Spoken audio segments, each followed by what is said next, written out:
पेशाब करते समय आदमी अचानक देखता है कि एक पहाड़ी पर एक बड़ी लड़की कार में सो रही है। यह देखकर उसकी बुरी नीयत जाग उठती है।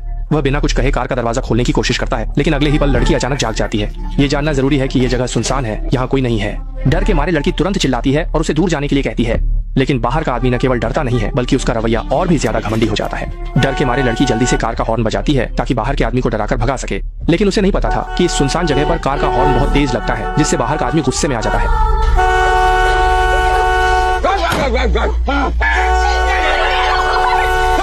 सौभाग्य से जल्द ही पास का एक दाढ़ी वाला आदमी वहां आ जाता है।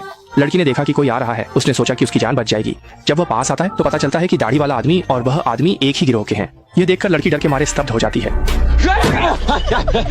लेकिन इससे पहले कि वह कोई प्रतिक्रिया दे सके, दाढ़ी वाला आदमी बंदूक उठाकर उसे निशाना बनाता है। कार ले लो, खून बहने से पहले गाड़ी से बाहर निकल, नहीं तो तेरा सिर उड़ा दूंगा। जान बचाने के लिए लड़की ने फिर कभी हॉर्न नहीं बजाया और चुपचाप निर्देशों का पालन करते हुए चली गई।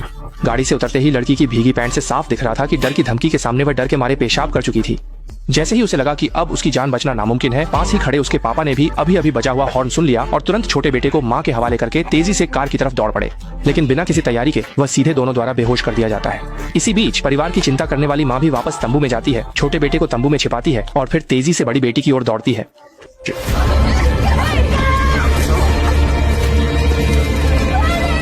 मां चिल्लाती है कि बेटी जल्दी भागे, लेकिन अगले ही पल दाढ़ी वाले आदमी ने हवा में एक गोली चला दी और धमकी दी कि अगर वह आगे भागने की कोशिश करेगा तो उसके माता पिता को गोली मार देगा। कोई रास्ता नहीं था, उसे मजबूरी में आत्मसमर्पण करना पड़ा। उसे पता नहीं था कि इसी वजह से पूरे परिवार को विकृत यातना झेलनी पड़ी। जैसे ही अपराधियों ने उनके हाथ बांध दिए, वे उन्हें पहाड़ी पर बड़े पेड़ के नीचे ले गए। अभी पति पत्नी यह समझ भी नहीं पाए थे कि अपराधी क्या करना चाहते हैं। अपराधी ने उसके सिर पर एक कोल्ड ड्रिंक का कैन रख दिया और 100 मीटर दूर जाकर बंदूक से उस कैन को निशाना बनाया। स्पष्ट है, अपराधी अपनी बंदूक चलाने की काबिलियत का अभ्यास करना चाहता है। लेकिन इससे पहले कि अपराधी गोली चलाए, पिता की घबराहट के कारण कैन जमीन पर गिर जाता है। गुस्से में दाढ़ी वाला आदमी उसे सीधे एक जोरदार लात मारता और फिर कैन को दोबारा उसके सिर पर रख देता है। लेकिन इस बार कैन फिर से जमीन पर गिर जाता है, जिससे गुस्सैल अपराधी शर्म और गुस्से से भर जाता है। वह बिना कुछ कहे उसके सिर को निशाना बनाता है। अपने पति को अपनी आंखों के सामने जीवित मरते देख पत्नी तुरंत रूठकर विरोध करने लगती है, लेकिन इस सुनसान जगह पर विरोध करना बिल्कुल बेकार है। जैसे ही दाढ़ी वाला आदमी उसे थप्पड़ मारकर बेहोश कर देता है, कैन उसके सिर पर रख दिया जाता है।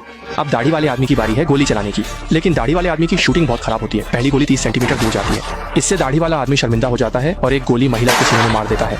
कहना पड़ेगा, ये दोनों अपराधी पहाड़ी पर किसी के न होने का फायदा उठाकर पूरी तरह से बेकाबू हो गए हैं।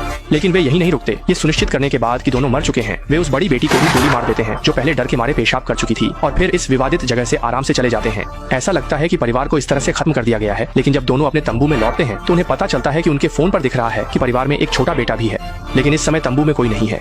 असल में छोटा बेटा जागने के बाद देखता है कि माँ तंबू में नहीं है, इसलिए वह अकेले ही लड़खड़ाते हुए जंगल में माँ को खोजने चला जाता है। तभी वह थककर जमीन पर गिर जाता है। अचानक उसने देखा कि एक महिला पहाड़ी पर कैंपिंग कर रही है। वह मदद मांगने के लिए उसके पास जाना चाहती थी, लेकिन लीसा ने उसे बिल्कुल भी नहीं देखा। असल में लीसा और उसका बॉयफ्रेंड वीकेंड पर यहाँ कैंपिंग करने आए थे, लेकिन दुर्भाग्य से टायर पंचर हो गया। जब तक बॉयफ्रेंड ने उसे पास में लकड़ी का टुकड़ा खोजने के लिए कहा, तभी दोनों ने देखा कि पास में एक छोटा लड़का बेहोश पड़ा है। सौभाग्य से बॉयफ्रेंड एक डॉक्टर था। प्रारंभिक जांच के बाद छोटे लड़के को केवल थकावट के कारण बेहोशी आई थी, अन्य कोई समस्या नहीं थी। लेकिन इस सुनसान जगह पर इस तरह का बच्चा होना कुछ असामान्य था। वे लड़के को अस्पताल ले जाना चाहते थे, लेकिन टायर पंचर होने के कारण वे नहीं जा सकते थे। ठीक उसी समय जब दोनों लोग असमंजस में थे, अचानक एक छोटी कार वहां आ गई। उत्साहित होकर उन्होंने कार मालिक से मदद मांगी, लेकिन उन्हें नहीं पता था कि यह व्यक्ति लड़के के माता पिता की हत्या करने वाले अपराधियों में से एक था। जब उसने सुना कि उन्होंने एक छोटे लड़के को पाया है, तो अपराधी तुरंत आगे बढ़कर पुष्टि करने लगा। लड़के को पहचानने के बाद कि वह उनका लक्ष्य था, अपराधी तुरंत नाटक करने लगा। उसने कहा कि उसने कल बच्चे के माता पिता को पहाड़ी पर जाते देखा था और वह उन्हें पहाड़ी पर ले जाकर उनके माता पिता को खोजने में मदद कर सकता है। इस तरह लीसा वहीं रहकर बच्चे की देखभाल करने लगी, जबकि जैक अपराधी के साथ पहाड़ी पर लड़के के माता पिता को खोजने चला गया। लेकिन जैक को बिल्कुल भी उम्मीद नहीं थी कि अपराधी उसे सीधे कल हत्या किए गए स्थान पर ले जाएगा। जमीन पर 3 शव देखकर डॉक्टर जैक का पहला विचार था कि उन्हें बचाया जाए। सौभाग्य से जांच के बाद लड़के की मां अभी भी सांस ले रही थी। इस पल ने जैक को बेहद खुशी से भर दिया। उसने तुरंत अपना सामान समेटकर उसकी आपात चिकित्सा के लिए तैयारी शुरू कर दी। लेकिन उसने नहीं सोचा था कि अपराधी मामले को उजागर होने से रोकने के लिए तुरंत ट्रिगर दबा देगा। स्थिति को समझते हुए जैक ने अपराधी को धक्का देकर जमीन पर गिरा दिया और जंगल की ओर भाग गया। जब अपराधी ने गोली चलाने की तैयारी की, जैक पहले ही गायब हो चुका था, जिससे अपराधी गुस्से में चिल्लाते हुए उसका पीछा करने लगा। इसी बीच लीसा ने भी पहाड़ी पर गोली की आवाज सुनी। स्थिति को समझते हुए वह तुरंत कार में छिप गई और दरवाजे को मजबूती से बंद कर लिया। और दाढ़ी वाला व्यक्ति भी समझ गया कि उसके साथी ने मामला बिगाड़ दिया है। उसने तुरंत कार की खिड़की तोड़ दी। शुक्र है लीसा ने तुरंत प्रतिक्रिया दी और दाढ़ी वाले की बांह को एक झटके में काट दिया। दाढ़ी वाले व्यक्ति के घाव को बांधने के दौरान वह बच्चे को लेकर जंगल की ओर भाग गई। गुस्से में दाढ़ी वाले व्यक्ति ने तुरंत शिकारी कुत्ते को छोड़ दिया। लीसा को सबक सिखाने की तैयारी की, लेकिन उसे बिल्कुल भी उम्मीद नहीं थी कि रास्ते में शिकारी कुत्ता अचानक एक मृत जंगली सुअर से मिल गया और सीधे खाने में लग गया। कोई विकल्प न होने पर दाढ़ी वाला व्यक्ति खुद लीसा का पीछा करने चला गया। उसे नहीं पता था कि जैक का पीछा कर रहा साथी भी उसी जंगल में आ गया था। साथी ने जंगल में हलचल सुनकर बिना सोचे समझे ट्रिगर दबा दिया। लेकिन जब वह आगे बढ़ा तो उसने देखा कि उसने दाढ़ी वाले व्यक्ति को ही गोली मार दी थी। दाढ़ी वाले को बिल्कुल भी उम्मीद नहीं थी कि वह अपने ही बेवकूफ साथी के हाथों मारा जाएगा। दाढ़ी वाले व्यक्ति की बंदूक जमीन पर गिरते देख जैक तुरंत उसे चुपके से उठाने की तैयारी करने लगा, लेकिन अगले ही पल लीसा के गोद में बच्चा अचानक जोर जोर से रोने लगा। आवाज सुनकर अपराधी तुरंत पीछा करने लगा। मृत दाढ़ी वाले व्यक्ति का बदला लेने की योजना बना रहा था। पीछा कर रही महिला ने अचानक देखा कि अपराधी ने न जाने कब बंदूक उठाकर उसे निशाना बना लिया था। लीसा के प्रतिक्रिया करने से पहले ही अपराधी ने उसके गोद से बच्चे को छीनकर जमीन पर पटक दिया।